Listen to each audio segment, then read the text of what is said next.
How's it going, everybody? Bryan, Alvarez, and Dave Meltzer here. Wrestling Observer Radio, July 31st, 2018. Figure4online.com/wrestlingobserver.com.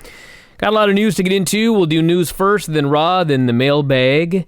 Starting with the G-1, which is on a break until Wednesday.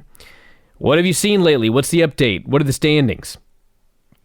The standings. Okay, so the A Block had a show today in Takamatsu, and it was a good show. The Okada and Michael Elgin match was great. It was really a super match, and the rest of the stuff was hit and miss. Bad Luck Fale and Togi Makabe had the worst match, I think, in G1 so far. I don't know. There's a lot of candidates for worst match. It was really bad, and then the rest of it was real good. So Fale won with all the interference and everything like that. Jay White beat Hangman Page. He's a low blow and a Blade Runner. They had a good match. They worked really hard. There was something missing. I mean, they really worked hard, and then they did the low blow finish. So the finish kind of hurt it, I think.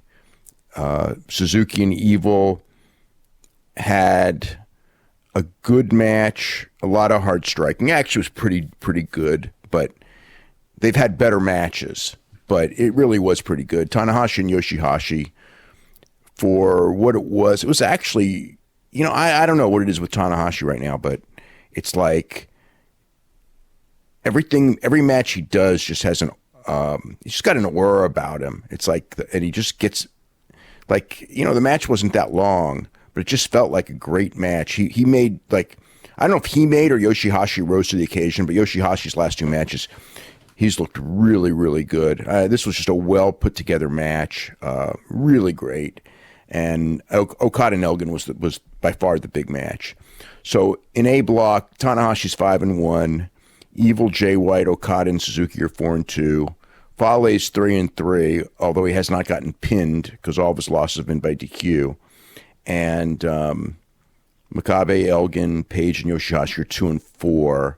It's they're pretty much out of it, I would say. It's not. I don't know what all the mathematics are. I suppose it's just pretty much almost impossible that they'll be out. So it's. I don't see Evil. You know, Tanahashi's. Let's see what Tanahashi's got left. He's got. So in A Block they're in Fukuoka. So Tanahashi and Evil, which is a big match, and Okada and Suzuki, which is a big match. Jay White and Yoshihashi still a big match. So those are of the ones that are still in contention. And then their Osaka would be Okada and Evil, Tanahashi and Elgin, and Jay White, Makabe, Suzuki, and Page as the big ones. And then they go to the Budokan show with Okada and Tanahashi, Jay White and Evil, Suzuki and Fale. So Tanahashi's got a leg up on everyone, and see if someone can knock him off. But yeah, Okada and Elgin was a hell of a match. I mean, they went back and forth. Elgin doing all the hard hitting. I really liked that match a lot. It was, you know, I would say one of the better matches of the tournament. But there's been so many that qualify as one of the better matches of the tournament. But this was up there, and so, you know, just. A good night, not the best night of the tournament.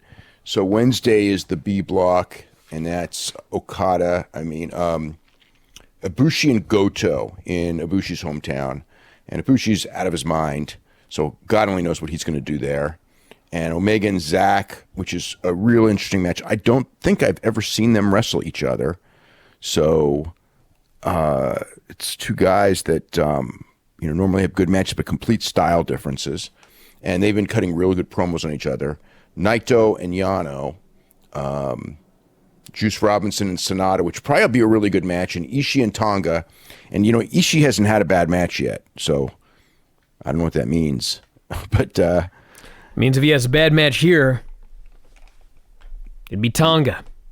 Well, Tonga's had bad matches, but Tonga and Fale and Tangaloa are cutting promos about all their bad matches. So it's part of the gimmick now.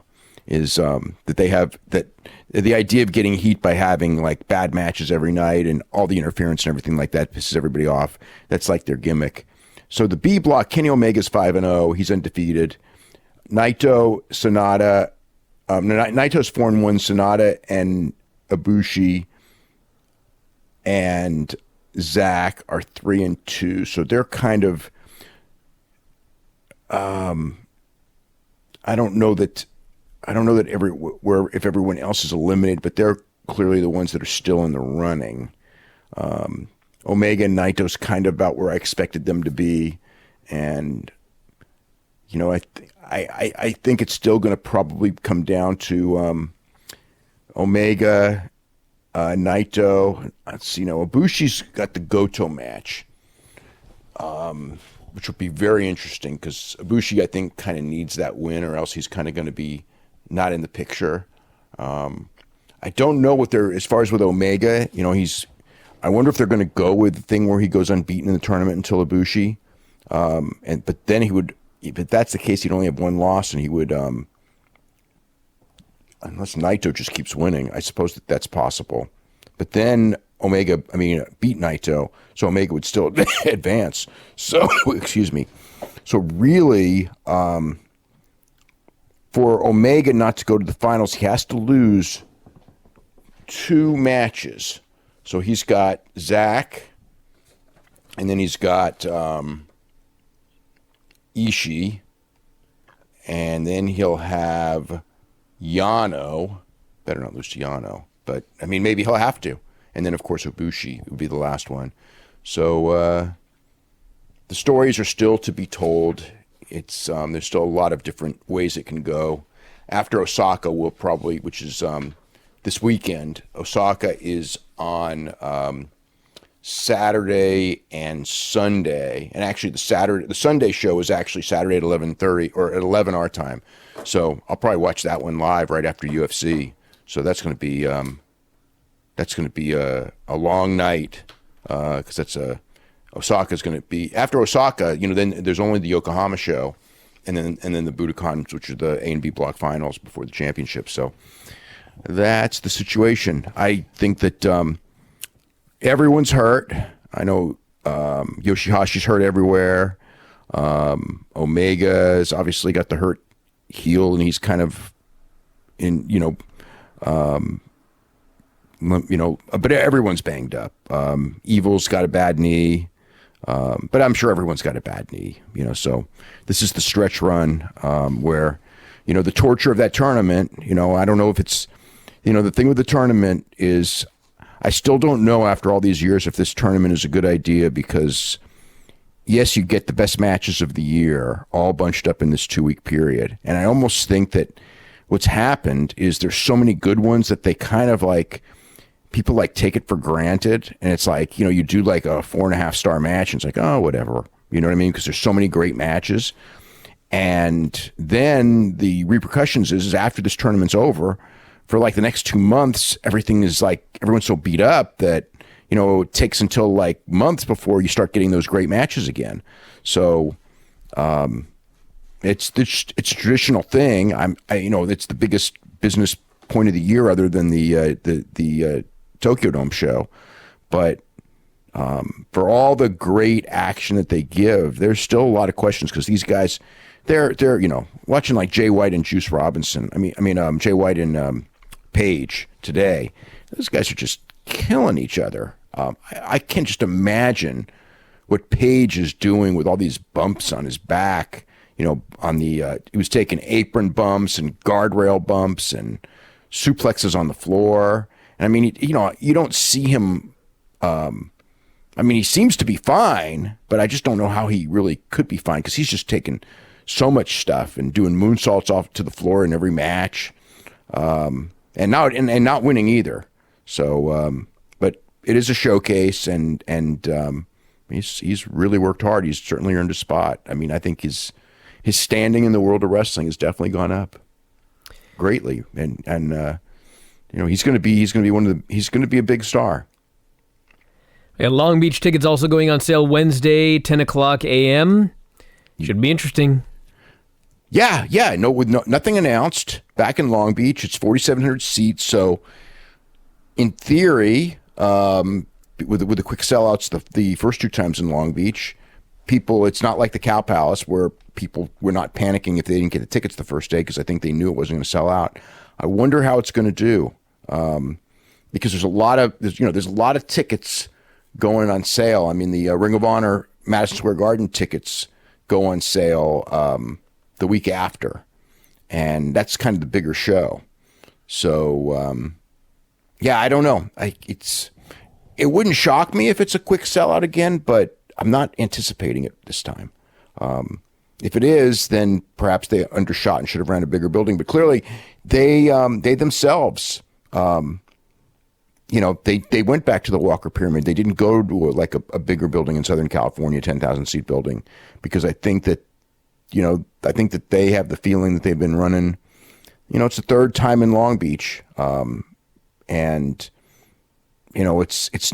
I don't know that on September 30th you're going to get a lot of. It's going to be a Southern California crowd. I don't think you're going to get a lot of people traveling because so many people traveled to all. Those people went to All In, so they still in theory should sell out. The Cow Palace, the amount of tickets they sold at the Cow Palace, would sell this out easy, and Long Beach should be a better market for that product.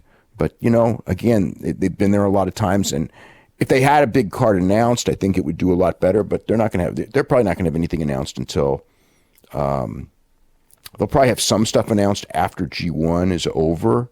But they're really not going to have the card done until, September 17th or something, because they've got a couple of big shows in September in Japan that will relate to, what's going on in Long Beach.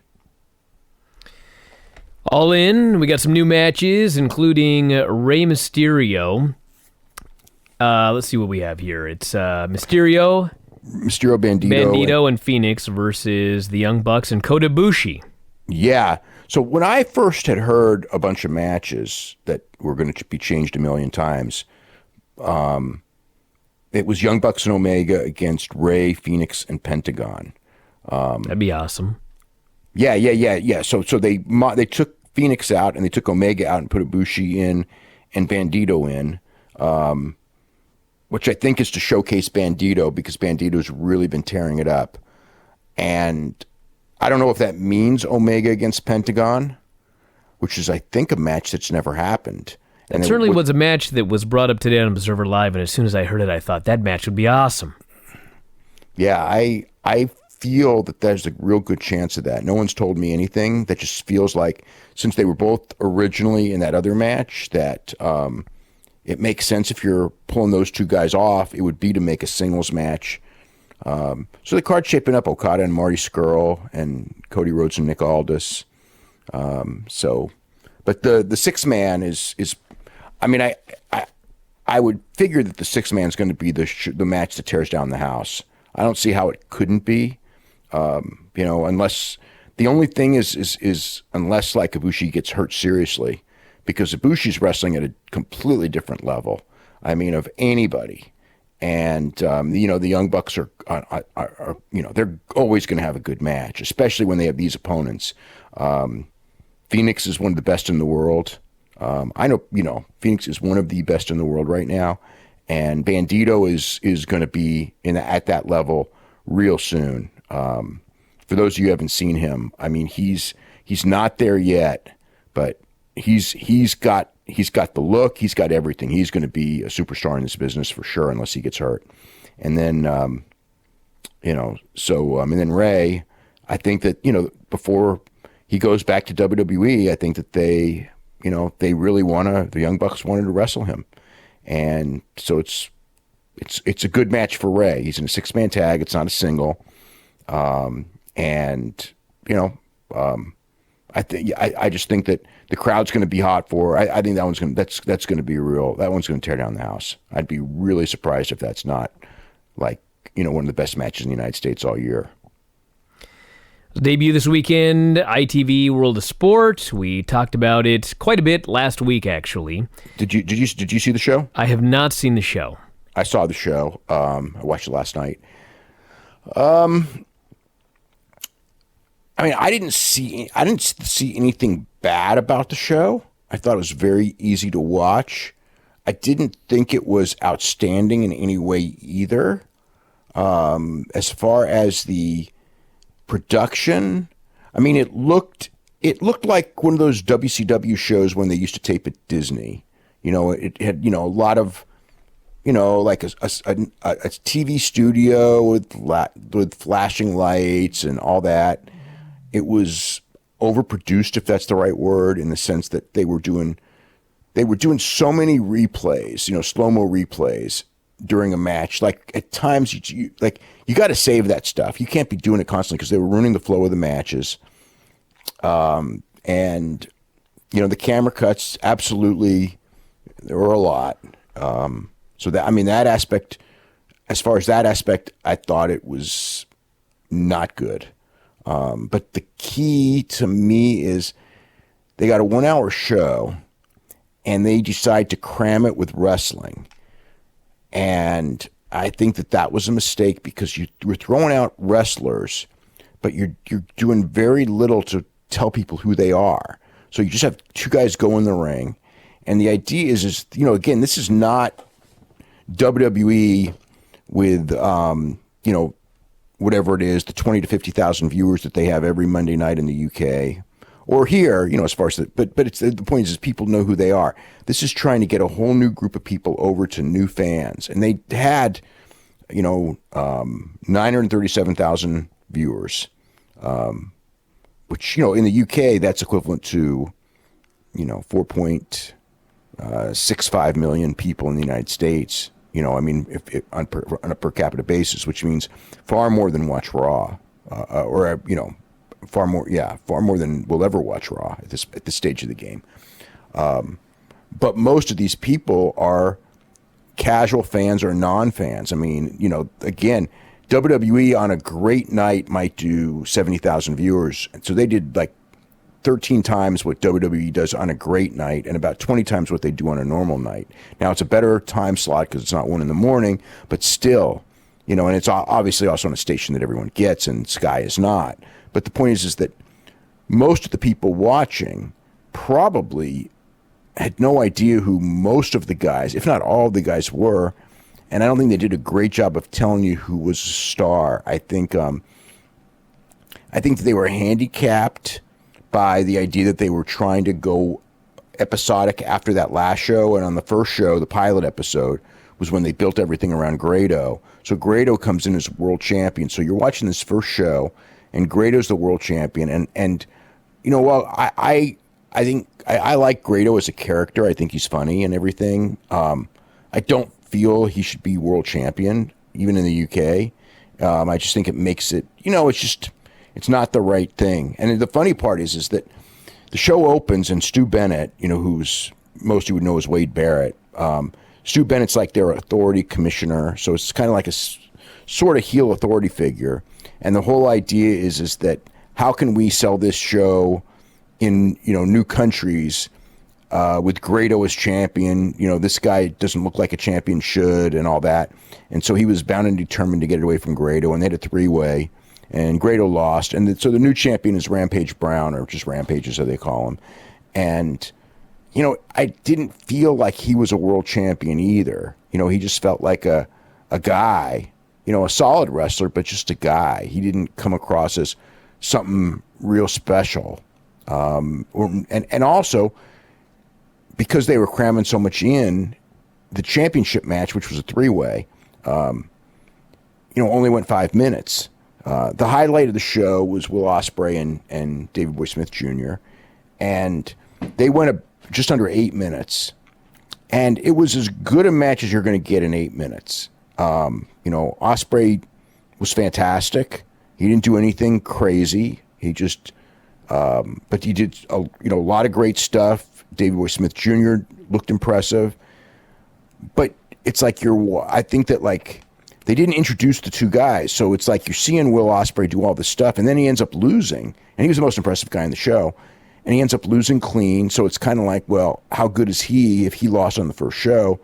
And Davey Boy Smith Jr., you know, yeah, they mentioned he was the son of the British Bulldog, but you just see a guy, in the ring who's, wrestles well, but you don't really know who he is other than, well, his father was famous. And then you could say the same thing about like pretty much everyone on the show other than Grado, in the sense that you got guys that were going in the ring and wrestling pretty well. I mean, nobody was out of this world other than Ospreay, who was. Everybody else was solid. Nobody was bad. But is that enough? I mean, next week we're going to know if the audience goes up or down. And I didn't feel like when it was over, it was something that made me, I think the key to this is could I wait for next week's show? And the answer is yes, I could. I could wait. I wasn't all excited. I can't, like with the idea that I can't wait to see where they're going next week. I didn't have that feeling, and I think I needed to have that feeling. And the ratings, their big thing is they wanted to show that kids would watch. And as it turned out, there were almost no kids watching. The audience was really strong. In fact, it was the strongest thing on British television in, I think, the age group of 45 to 54. The problem with that is if you're doing that on a Saturday afternoon, and that's where your audience is, that's telling me that it might be a nostalgia audience, because those are the people who were little kids or even up to the age of like 20 during the old ITV World of Sport day, and they probably remember it as the kids watching it. And, so it's on in the exact same time slot, because that's the other thing. It's this Saturday, 5 o'clock in the afternoon. But if they drew that if the first week rating is based on nostalgia viewers, that's not good either, because they'll probably only stay 2 or 3 weeks before they get bored with it, and because they got other things in life. You got to have a younger audience. So we'll see. I mean, you just don't know. The audience did rise during the show. It didn't drop, which is a good sign. I think it was the third most watched show during the time slot, which isn't, it's not, to put it this way, the numbers itself were not terrible. I think that they were disappointing to a slight degree. If the numbers show a rise in weeks 2 and 3, I think that they'll be okay. If they go up and this thing gains popularity. If they go down from here, it probably will not get renewed. It's a giant news story, because if it gets renewed, it just changes the dynamic of the UK wrestling scene. And if it doesn't get renewed, that also changes the dynamic in a big way. I don't know if it's good or bad or indifferent. But I suppose wrestling being on a big station like that and losing it, it can't be construed as good. We got Madison Rain, Priscilla Kelly, Zia Brookside, all added to the Mae Young Classic, which is going to be taping just a little over a week now, August 8th and 9th. Yeah, so I think it should come down to Io Shirai and Toni Storm. I think they're the big stars in this tournament. The names. Priscilla Kelly was new. I think everyone knew Zia. We kind of had her months ago in Madison Rain. I know I wrote about her maybe a week or two ago. So those aren't surprises. Now there's only a couple spots left. So it looks like a good tournament. It's interesting. I don't know what it says about impact. I guess that, Madison Rain came in to do that pay-per-view, and now she's gone to do the Mae Young Classic. But, she'd already done a tryout and everything too, so I don't know, again, with her, there's a lot of factors if they should sign her or not. I don't really,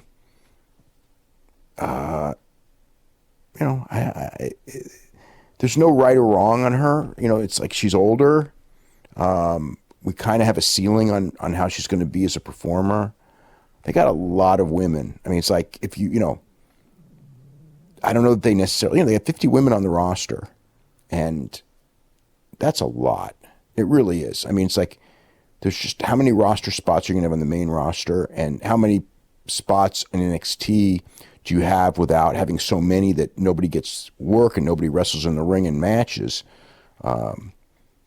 So I don't know that, like, like if somebody's out there who's really good and not even necessarily younger, but really good, or has a quality that stands out or something like that, yeah, of course you would want to sign them. But as far as just sign people to have more bodies, I mean, they got the money to do it, but I'm not sure what benefit it is to, stockpile your roster other than the idea of taking talent off the board. But I mean, Madison Rain's not someone who is going to go around on the indie scene and be a difference maker. She's, so whatever happens with her from this, I mean, we'll see. All right, what do you think about this Raw show here tonight? Show long storyline with Brock Lesnar, designed to get people to stick around till the end of the show. I guess we'll find out tomorrow if that actually worked or not. What did you think? They got Roman Reigns cheered. I was surprised. So, I mean, the whole show was just designed to tell people that Brock Lesnar hates everybody. He's a miserable human being. He's holding the championship hostage. He's making, he doesn't deserve to be champion. They've got the fans to believe it too. So whether, again, it's Miami, it's not New York, but they did cheer Roman Reigns. So I guess from that standpoint, they will consider this a win.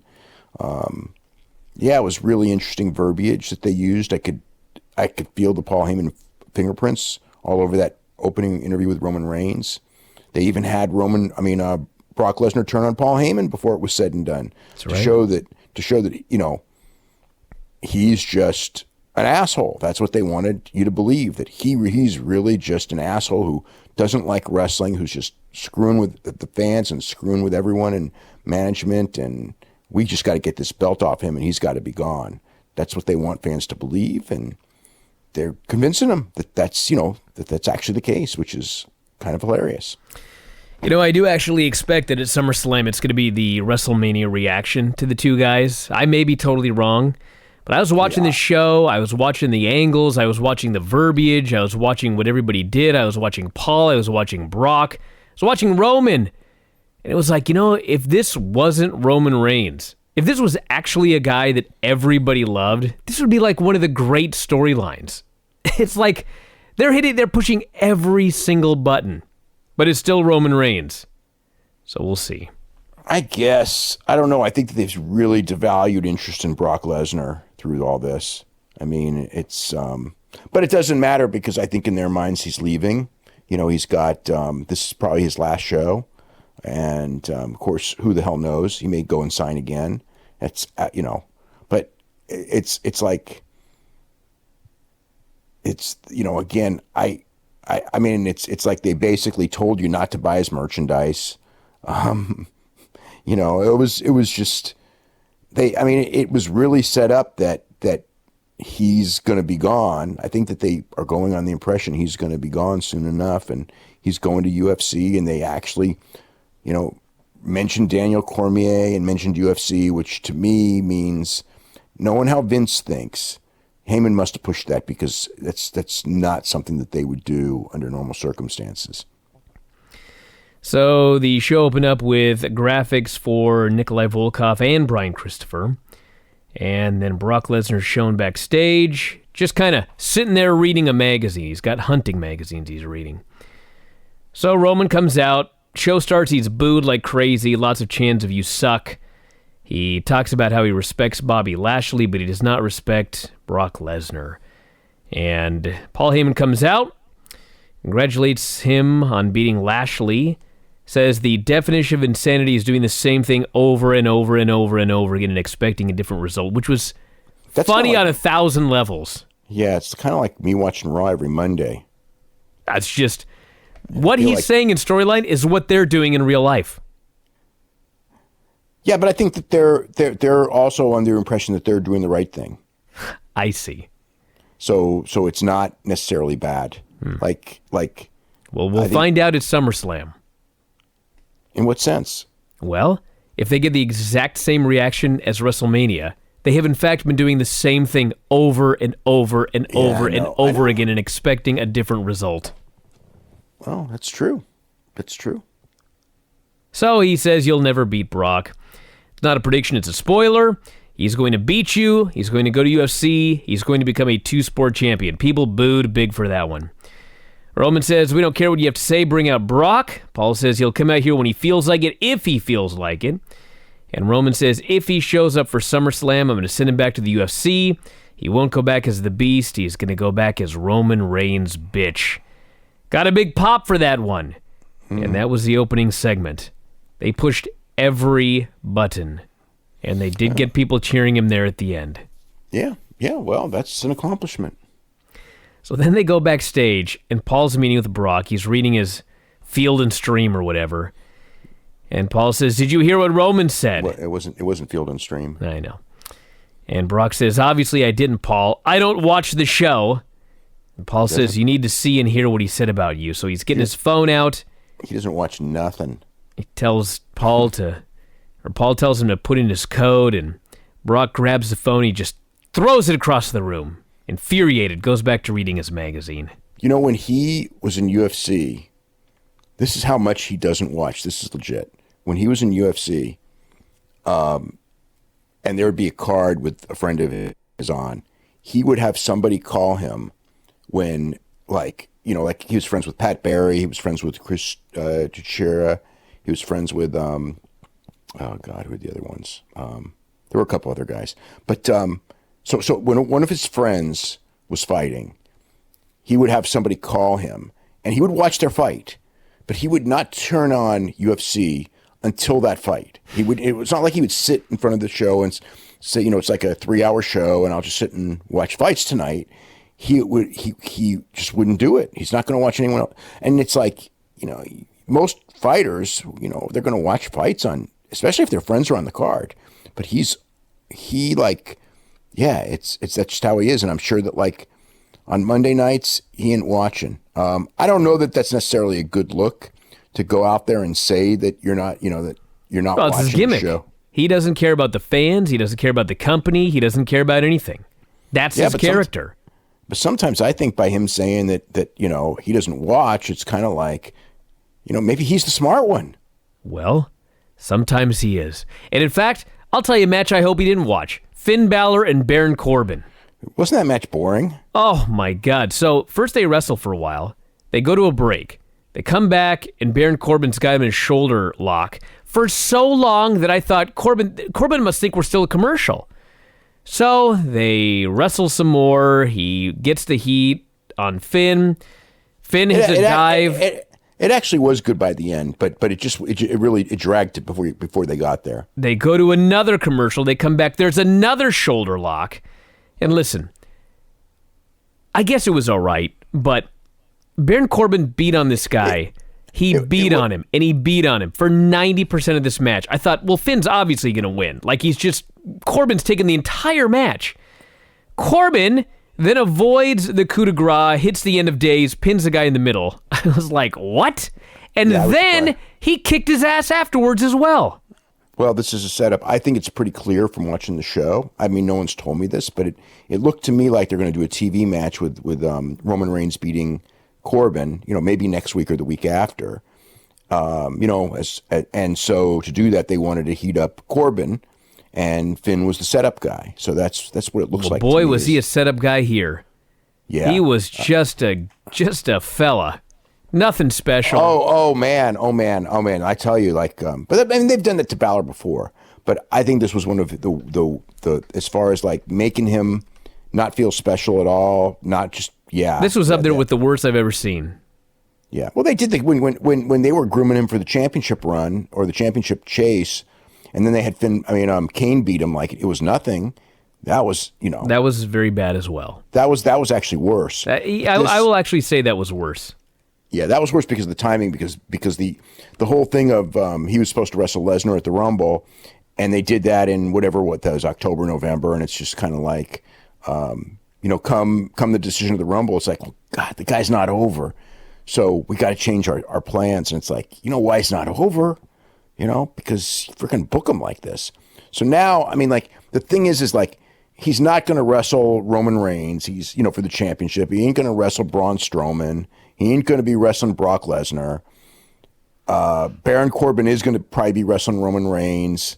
So, this one doesn't make no sense like the other one did. Kurt meets with Paul. He says Brock is contractually obligated to appear. Paul says he fulfilled his obligations when he walked in the building. If you want more, you can go to his locker room and get it. It's not my problem, it's your problem. Kurt says, no, it's your problem. You're under contract too. If Brock does not show up in the ring tonight, your contract is terminated. Okay, isn't this like the ultimate conflict of interest? If you're a representative of Brock Lesnar, and you're a guy who's negotiating his deals and everything like that, how could you be under contract to the company that you're negotiating with? I know it's like storyline and everything, but if you try to think logically, you're represented. If you were like, negotiating for a radio deal with a radio station, then you come find out that the guy who you're hiring to represent you works for the radio station too. That's like the worst. Well, wouldn't be the first scandal in WWE history. No. So Alexa meets with Alicia Fox. They have a hilariously badly scripted segment, all the buzzwords.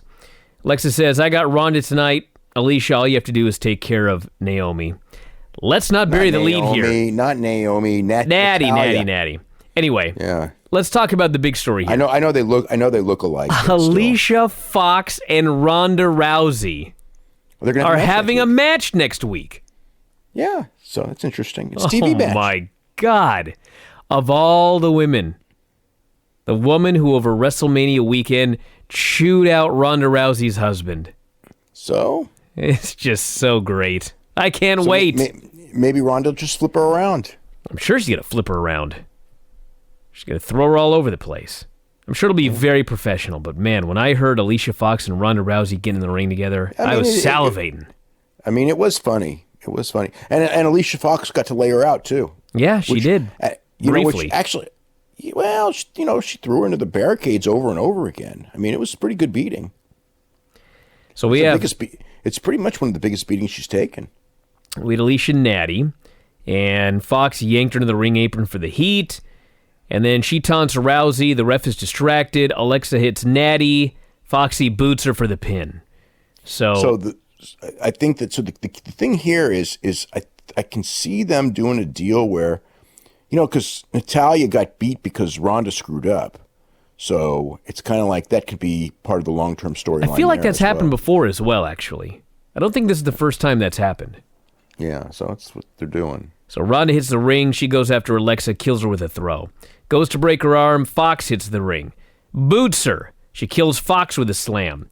Goes back after Alexa, but Fox hits her from behind, tosses her into the barricade, lays her out. Ronda gets back to her feet, gets in the ring. Fox runs for her life.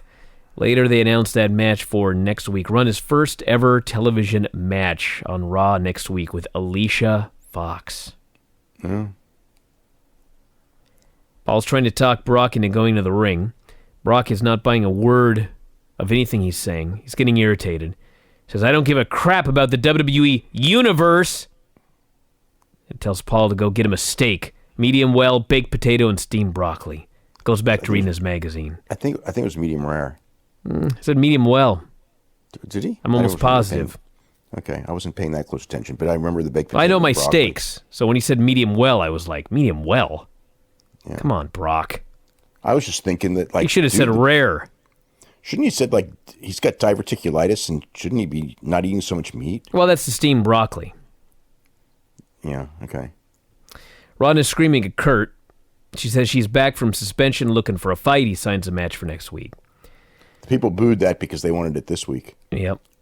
Drifter's in the ring. Name drops The Rock. Says The Rock wants no part of him.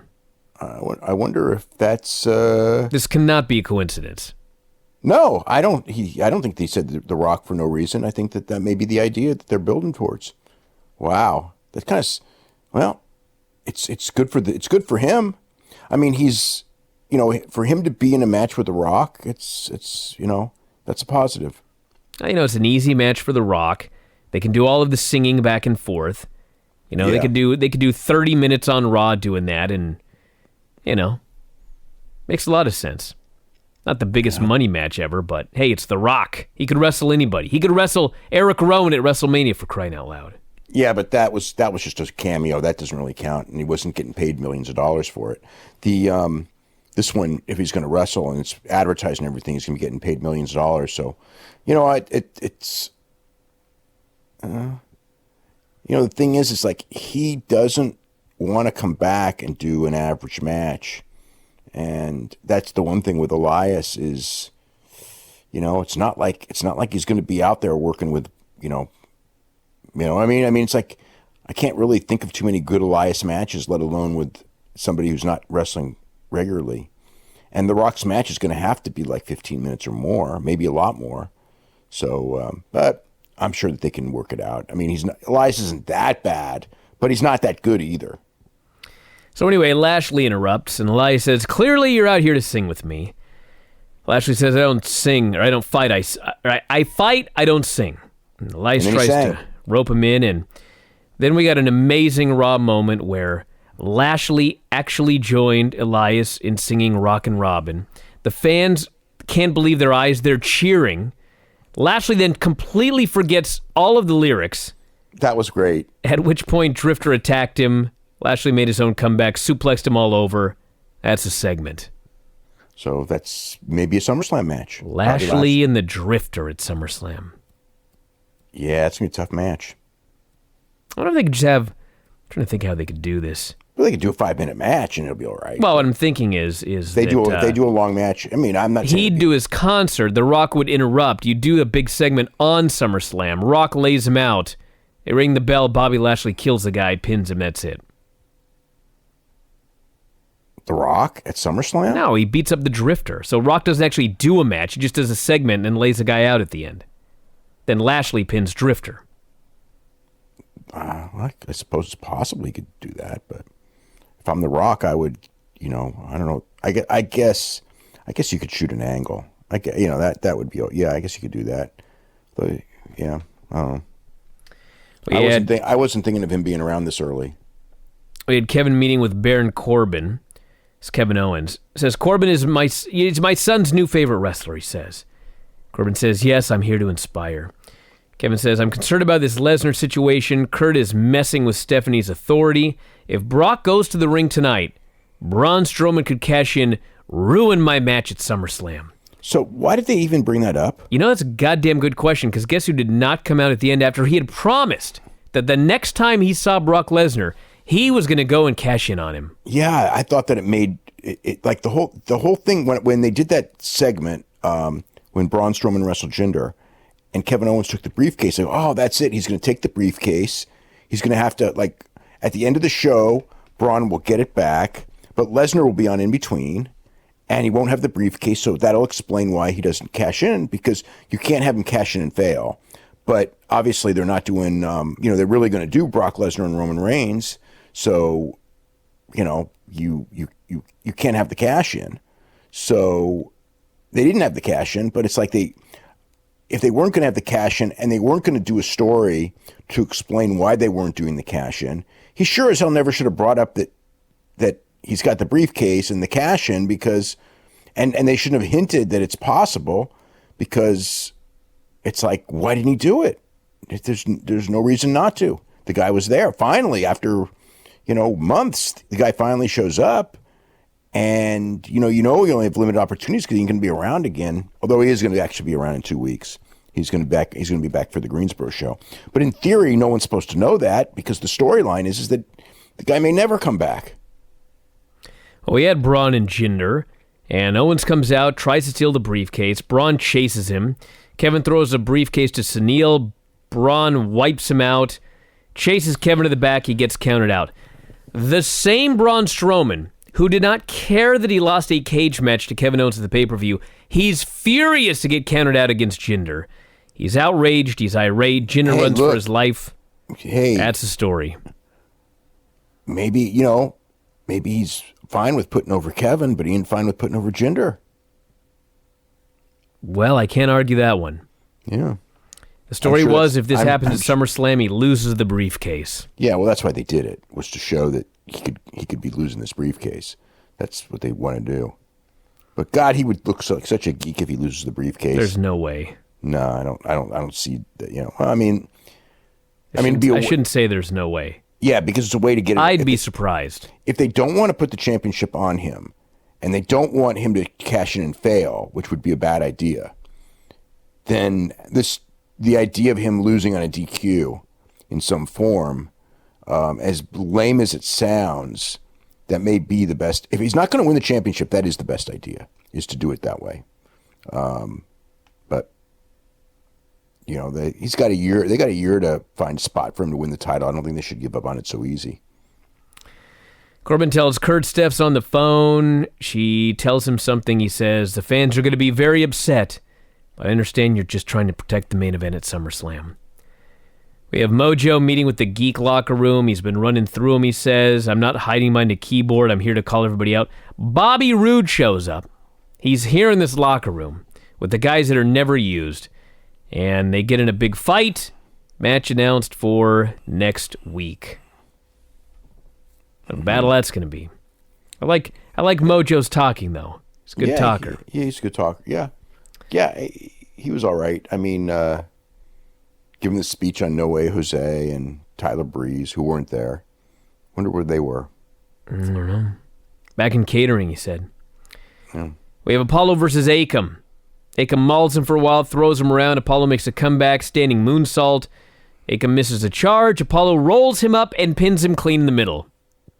It's WWE. It's what they do. Yeah, I know. What is it? The thing is that the authors of Pain are now on the verge of becoming, just another not going nowhere tag team. That is where they are right now, actually. Soon as this happened, that's where they were. We have Drew McIntyre, Seth Rollins. This would have been way better on pay-per-view. They did a spot. I'm not making this up. McIntyre, Seth is underneath the ring facing up. There's a metal bar right above his neck. He catapults him right into the metal bar. McIntyre gives him a catapult into the metal bar. Seth Rollins is selling his neck like he's Ricky Steamboat, hit with the ring bell. They go to commercial. They come back. Seth is hitting dive after dive after dive. What is happening here? He recovered fast. He sure did. Yeah, he did. What was it total? 4 dives in this? There were 2 dives in the match. There was a dive afterwards. There was the first dive where, in the first minute of the match, where Drew caught him and threw him into the barricade. That was before he did the other thing. That's right. So there may have been 4 in this match. Then there was the 2 dives that were together, and then there was the 4th dive late. Yep. Drew worked him over. Rollins hit a victory roll out of nowhere. Followed it up with a curb stomp. Dolph hit the ring for the DQ. And then Rollins tossed Ziggler outside, hit his big dive. 4th dive of the evening by Seth Rollins. Yeah, I wonder, they wouldn't let anyone else get away with that. Well, that's Seth Rollins. Yeah. Angle meets with Roman Reigns. Says Steph called. Says since Lesnar's coming out later, Roman needs to be removed from the building. Roman says, this is bullshit. Where's Stephanie? Kurt says, if you don't leave, you lose your championship opportunity at SummerSlam. Roman says, when is this going to end? I know you. You're an Olympic champion. You've been here. You're no yes man. Baron calls the officers. So I guess they're setting up Kurt to finally explode. He got beat up big time tonight, so either he's going to explode or he's just a geek. And they usually make their GMs geeks, so. Yeah, but he may come out and in some way, shape, or form cause Brock to lose the championship. Could do that, yeah. Overrule or restart a match or something like that. Oh, God. Brock just hitting with an F5, pinning him clean, and then Kurt just restarts it. Well, they wouldn't do that. He'd have to cheat, I'm thinking back to that Hogan-Sting match. But that's a completely different political situation. You don't have a manipulator like Hogan involved in all this. Thank God. Yeah. So anyway, they escort Roman out. Corbin chuckles at Roman, so Roman punches him right in the face. Got a huge pop. It was an awesome spot. Kurt's just disgusted with all of this. We had the death segment, end all death segments. First, we have a B-team interview. Curtis Axel is out there just acting like the biggest geek right after they showed vignettes of those old Mr. Perfect vignettes from when he first debuted, and he's shooting hoops and playing pool, and it's just so awesome. And then here's this guy with a shirt and a bee on it, and he's just a clown. Bray and Matt appear in the ring. Then the Revival come out. This leads to Bray and Bo versus Revival with the B team doing commentary. Fans are chanting for CM Punk. Bray and Matt Hardy. Bray and Matt. Fans are chanting for Punk. They're chanting for Rusev. Bray sets over the Sister Abigail, gets zero reaction. Revival grabs him, Shatter Machine, pins Bray Wyatt. Yeah. They wanted to give the Revival... I think they're building up to a three-way, is what it looks like to me. How do Matt Hardy and Bray Wyatt end up in a three-way? They've just been losing nonstop. They lost last week. They lost here. They lost their title rematch. What have they done to deserve another shot? Nothing.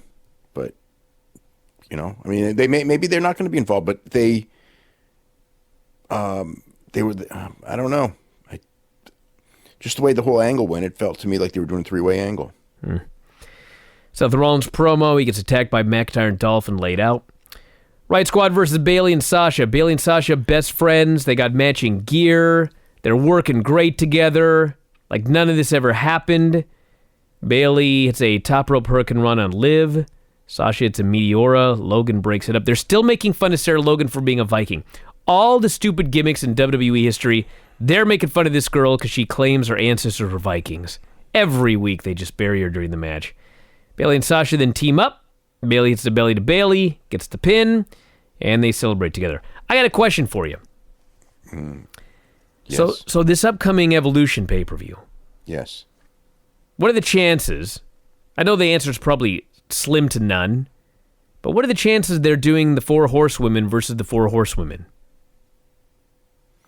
It's possible. I mean, why else are Bayley and Sasha all of a sudden best friends unless they plan on having to get them together for an 8-person? Yeah, but doesn't that seem way too weak for Ronda Rousey's match? Well, the other problem is they've announced all the titles will be defended. So if Ronda has a title and who else is on that team? She can't have the title. None of them could have. Shayna. Shayna. Shayna would have to lose the title. Yeah. Well, they've got till October, so Yeah. she could lose. I don't think so. I think it would be a mistake. I think it would be bad usage of Rousey. I think it would be bad usage of Shayna to put them in an 8-man tag. I mean, when they first came in, I think it would have been a good move, as a way to kind of protect them and everything like that. But now, I just feel we're kind of past that. So Paul tries to talk Brock into going down to the ring. Now Brock is furious. He wants to know where his money's at. Paul says, listen, I know I got a contract with you. I have one with WWE as well. If you don't go to the ring tonight, Kurt Angle's firing me. I can no longer do my job for you, so please, I'm asking you as a friend, go down to the ring. Brock grabs him and says, let me get something straight. We're not friends, Paul. You work for me. I don't work for you. And speaking of, how long you been leeching off of me? March your ass out there, do your job. Paul's terrified and he leaves. So we had the main event segment. Angle comes out, calls out Paul. He comes out. The fans are already singing the goodbye song. He looks so sad and disgusted. He says, Brock is not coming out tonight. Kurt says, listen, let me tell you what a real champion does. He shows up, defends his title, goes the extra mile, does stuff for charities and communities. Brock does none of that. He's the worst Universal Champion of all time. There's only been like 5 of them. There have been, and one was the champion for a day. Yeah. Paul says, you're right, he is the worst Universal Champion of all time. I tried to rehab him. I tried to mold him into a WWE entertainer. He doesn't listen to me. He doesn't respect anybody. He doesn't respect me. He barely tolerates me. I tried to mold him into your image, Kurt. He won't listen to me. So you shouldn't take this out on me. I did everything I could. Everybody actually cheered him for that. And Paul says, what do you want me to do? I tried, but I respect you, Kurt Angle. I think the world of you. So Kurt fires him. Paul's on his knees begging for mercy, and then Brock's music hits. Paul goes from begging for his job to just overwhelmed with cockiness. This was one of his great performances over the last few years. Brock comes out, puts a belt on his shoulder. Paul's proudly holding it up. He's so happy. Brock gets in Kurt's face and says, "You got a problem with me?" And he asks Baron the same thing. Grabs Kurt, gives him the F5. Corbin gets the hell out of there. Paul then hands Brock the belt, and Brock ends up grabbing him by the face. Pie faces him all the way down to the mat. Fans are chanting, "We want Roman." And then they hit Brock's music, and that's the end of the segment. So is Paul fired? Or is he unfired now that he came out? He's unfired. Okay. Because he's booked in Greensboro, so he's unfired. I see. Yeah. So there you go. I thought it was a great main event angle. And if this show does a poor rating, I don't know what the hell they can do. They had a show-long storyline with Brock. They had Ronda Rousey there. I don't know what else you can do. Yeah, it shouldn't be. Who knows? But it shouldn't be down from last week. All right, what do we got for SmackDown? Zelina Vega debuts. Yeah, way too early for her to be wrestling. Maybe they'll just make it do like a 1-minute match. But I think, she's wrestling Lana, and that's, I mean, if they actually do a match, that's a really bad idea. Just because, and it's not even that it wouldn't be a good match. I mean, it wouldn't be probably, but it's just too early to do it. It's like, that's something that you should build for like a long, long time. But there you go. And there's a tag team, Sheamus and Cesaro against the New Day. And they're going to do Cedric Alexander and Brian Kendrick. So I guess Cedric Alexander and Drew Gulak's match is going to be at SummerSlam. So that's another match on the show. That's right. We're going to have a freaking 6-hour show. We are. It's SummerSlam. Yep. All right, mailbag at WrestlingObserver.com. Here we go. This person says, in the new book, Eggshells, Pro Wrestling at the Tokyo Dome, it states that New Japan's next main goal is for a stock market flotation in 2020. Is this aim true? How near are they to doing this? They have been talking about going on the stock market, I would say 15 years. Is that the idea down the line? Yes, it is. So I never heard like 2020, but it is the idea, that they've been talking about, yeah. This person here says, after WWE decides to crown Roman yet again, who on the current roster not named Strowman or Lashley could Roman feud with? It seems to be a case of Sting after beating Flair, a world champion with no one to challenge. Well, they do have Strowman. And even though he beat Lashley, they're 1-1. You can still do something. Yeah, but they shook hands and everything like it was over. Well, it is over for now. Yeah, I don't think that Roman needed to win. That win. That I've said that before. I don't think that made any sense at all. But because Roman, you're exactly right though. Roman needs opponents, and the top heel seems to be Kevin Owens, who they've just turned into a joke. So they clearly aren't getting anyone ready for that spot.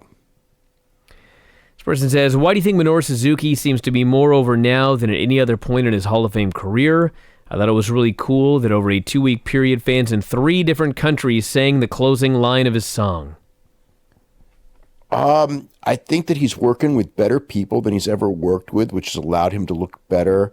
And to his credit, he's in fantastic shape for his age, and he's, I think he's understands how to work for his gimmick. Although he's understood that for years, but I think he understands it even more now.